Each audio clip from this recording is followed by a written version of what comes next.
12 naartjies in Mama's basket. She wants to share them with 4 cousins, not cut them up. Share the whole group. Let's find a fraction of a collection. You already know a half. You already know a quarter. Now we use them on a group. Watch carefully. Here are 12 naartjies.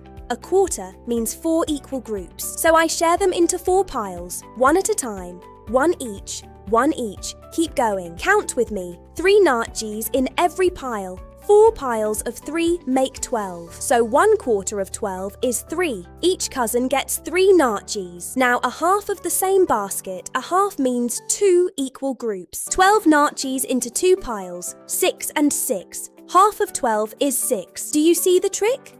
The bottom number tells you how many piles to make. Then you count what lands in one pile.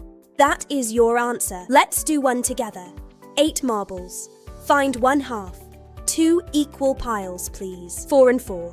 Half of 8 is 4. Your turn, clever sharer. 10 sweets from the spaza shop. Find 1/2. Make 2 equal piles. How many sweets in one pile? I'll wait while you think. Did you say 5? Yes. 5 and 5 make 10. Half of 10 is 5. Here is what I want you to remember.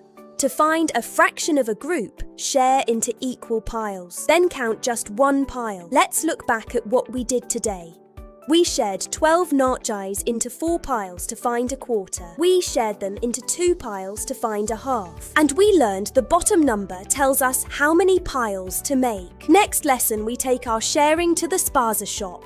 We will solve money problems with rands and cents and work out what your change should be. You just shared like a real mathematician. Your mission: share your snacks into equal piles at break time tonight. Thank you for joining Grey Learning today. See you in the next lesson. Keep learning.